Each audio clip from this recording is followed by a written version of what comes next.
Hi boys and girls, Miss Geo here. Today's lesson is all about the distribution of data on different types of graphs and charts. And I'm gonna be honest, this is one that it's a little bit hard to do kind of remotely like this. If I was in the classroom, we would see lots of examples, I would do lots of different problems with you.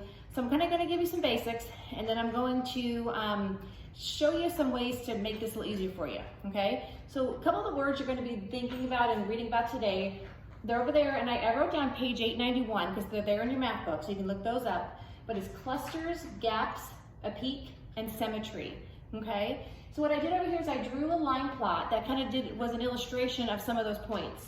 So right here, see how I have some data values on 10 and 11, and then 14, 15, and 16. Well, those are clusters. The data is clustering around those numbers. Where there's nothing there on 12 and 13, that's a gap. That's a gap in the data. And then looking over here where this is the biggest amount of data, it's called a peak. If you think of like a peak of a mountain, it's the peak, it's the highest mountain, the highest part of the mountain. That's the peak because there's the most numbers. And another word for peak, which we've been using, is the mode, okay? The peak is actually the mode.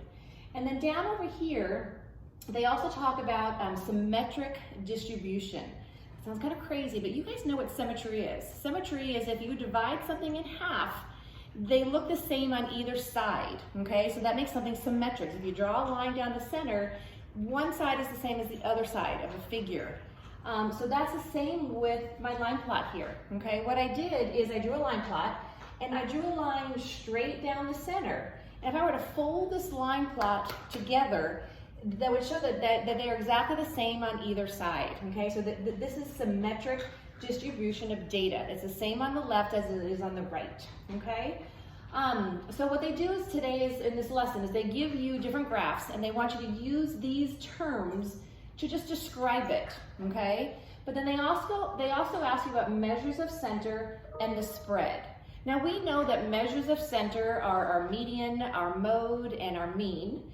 And the word spread is new for us, but that kind of ties into the range and the interquartile range, which we know. We know how to do interquartile range, we know how to do range. And that's what they're talking about, how the data is spread in the chart or the graph. Now, there's a great chart in your math book on page 893 that talks about if it tells you if you have symmetric distribution, you should use this, or you should use that, okay? It's a great chart that helps you answer this question for the questions in your practice, independent practice and guided practice. It's very rare that I would ever sit down and read a textbook, a math textbook with students. I prefer doing lots of examples, lots of things on the board, under my dot camera, but I really was looking through it today, and if you were to really spend some time and read pages 891 to 893, which are the pages right before the lesson, it's really going to help you. So I'd like everyone right now to raise your right hand. Which one's right? Oh, this is my right hand. And just promise me, okay? Promise that you will spend some time reading 891 through 893. It's really going to be helpful, okay? So we talked about clusters and gaps and peaks and symmetry, measures of center and the spread of data across, the whole chart or graph. And then reading pages 891 to 893. Again, you're raising your right hand and promising you're going to do that because it's really going to be helpful. But like always, if you have questions, do not hesitate reaching out to either myself or Mr. Swint. We really do like to hear from you.